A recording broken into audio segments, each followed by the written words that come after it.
Halo teman-teman, baiklah, pada kesempatan kali ini saya akan menjelaskan mengenai materi pembelajaran, yaitu penyusunan bentuk tes pilihan berganda. Nah, yang pertama itu ada tes objektif. Tes objektif merupakan seperangkat tes atau alat ukur yang setiap butirnya menuntut jawaban memilih.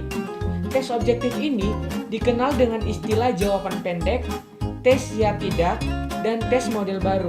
Nah, ini merupakan salah satu jenis tes hasil belajar yang terdiri dari butir-butir soal yang dapat dijawab oleh tes T dengan jalan memilih salah satu atau lebih di antara beberapa kemungkinan jawaban yang telah dipasangkan pada masing-masing items, atau dengan jalan menuliskan atau mengisikan jawabannya berupa kata-kata atau simbol-simbol tertentu pada tempat atau ruang yang telah disediakan untuk masing-masing butir items yang bersangkutan.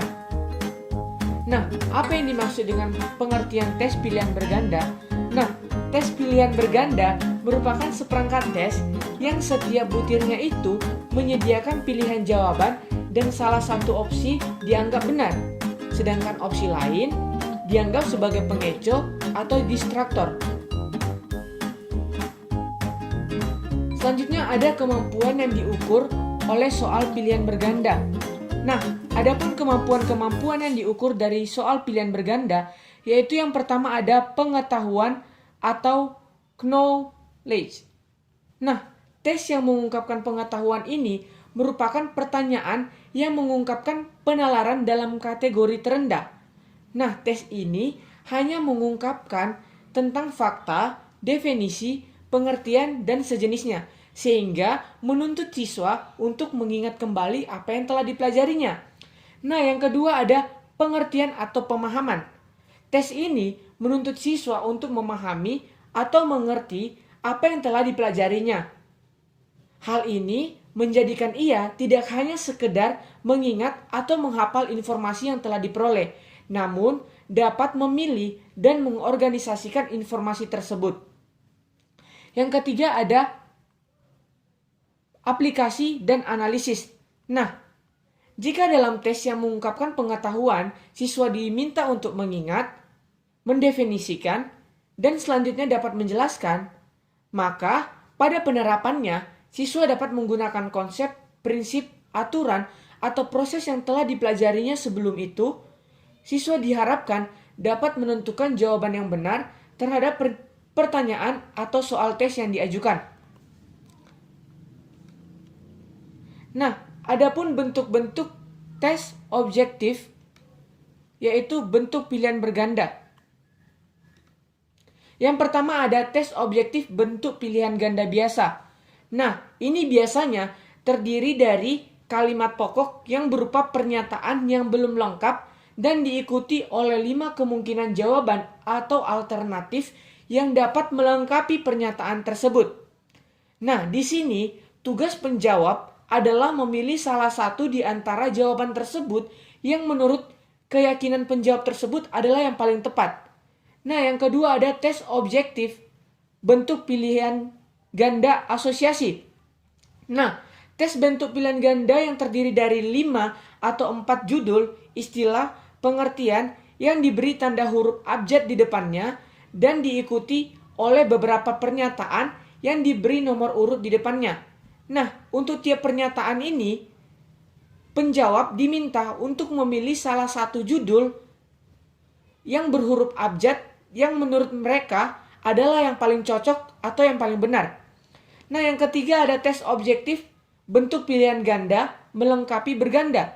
Nah, tes ini merupakan tes yang terdiri atas satu kalimat pokok yang tidak atau belum lengkap, diikuti dengan beberapa kemungkinan jawaban, bisa merupakan 5 pernyataan dan bisa pula 4 pernyataan.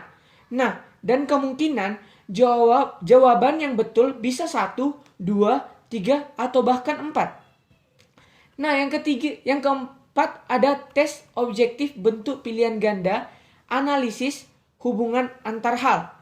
Nah, tes bentuk pilihan ganda yang terdiri atas satu kalimat pernyataan yang diikuti oleh satu kalimat keterangan.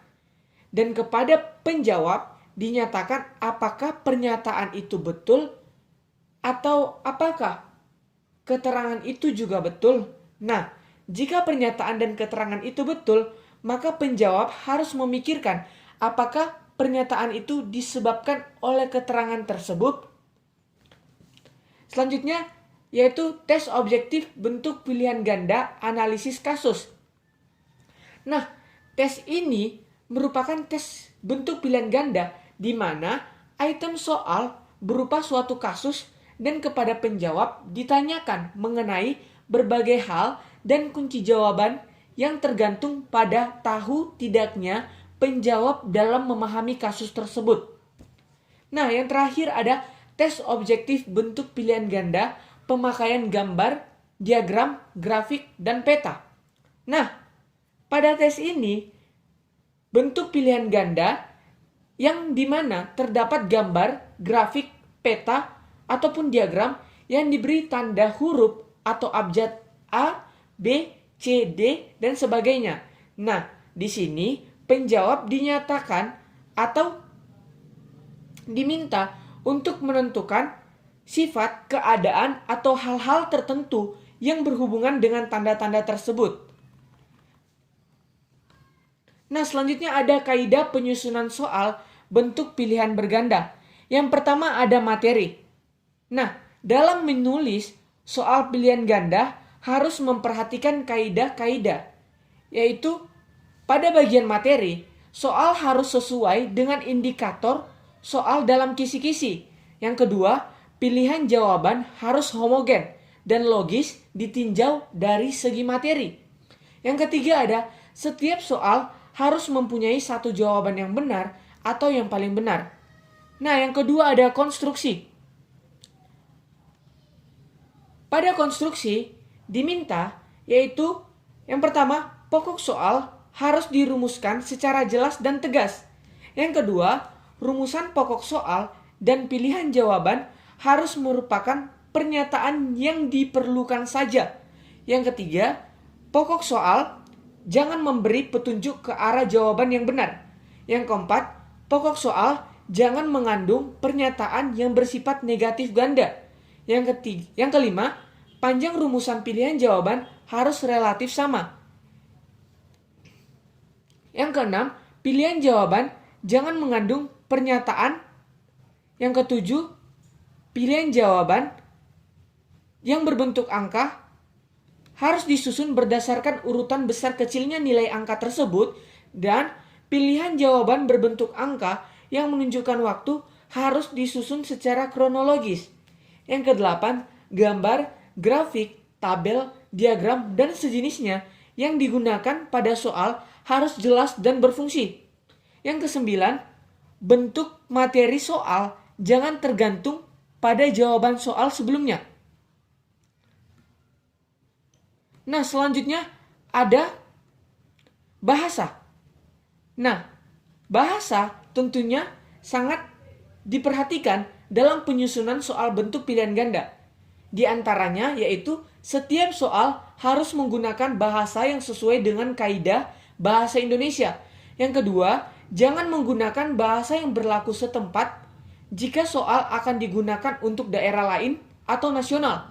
Yang ketiga, yaitu pilihlah jawaban dengan jangan mengulang kata yang bukan merupakan satu kesatuan pengertian.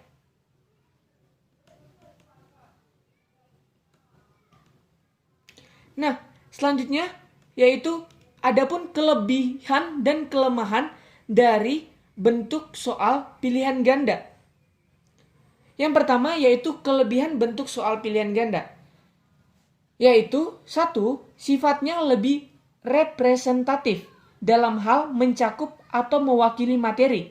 Yang kedua, memungkinkan bagi penjawab untuk bertindak lebih objektif. Yang ketiga, lebih mudah dan cepat dalam mengoreksi. Yang keempat, memberi kemungkinan orang lain untuk ditugasi atau dimintai bantuan mengoreksi hasil tes tersebut. Yang kelima, butir soal pada tes objektif jauh lebih mudah dianalisis. Dan yang keenam, sangat tepat untuk ujian yang pesertanya banyak, sedangkan hasilnya harus segera seperti ujian akhir nasional ataupun ujian sekolah. Nah, jika ada kelebihan dari bentuk soal pilihan ganda, tentunya soal pilihan ganda juga mempunyai kekurangan atau kelemahan. Nah, yang pertama yaitu pokok soal tidak cukup jelas sehingga terdapat kemungkinan ada lebih dari satu jawaban yang benar. Yang kedua, kadang-kadang jawaban soal dapat diketahui siswa meskipun belum diajarkan. Yang ketiga, sulit membuat pengecoh yang berfungsi, yakni yang mempunyai peluang cukup besar untuk dipilih oleh siswa. Yang keempat, membutuhkan waktu yang lama untuk menuliskan soal-soalnya. Dan yang kelima, siswa cenderung mengembangkan cara belajar terpisah-pisah menurut bunyi tiap soal. Nah, selanjutnya ada penskoran. Informasi yang didapat dari instrumen tes adalah skor. Nah, skor ini digunakan untuk menilai kemampuan dari siswa. Adapun bentuk dari penskoran soal bentuk pilihan ganda, yang pertama ada skor konvensional. Skor konvensional ini adalah jumlah butir yang dijawab benar. Perhitungan skor dengan cara konvensional adalah menjumlahkan seluruh respon siswa pada satu tes. Nilai benar diberi skor 1 dan salah diberi skor 0. Yang kedua ada skor penalti, yaitu teknik penskoran penalti adalah penskoran yang mengurangi skor total jawaban benar dengan jawaban salah. Yang ketiga ada skor kompensasi, yaitu cara penskoran yang memberi tambahan skor sesuai dengan jumlah butir yang tidak dijawab dibagi jumlah pilihan jawaban. Nah, sekian yang dapat saya jelaskan mengenai penyusunan bentuk soal tes pilihan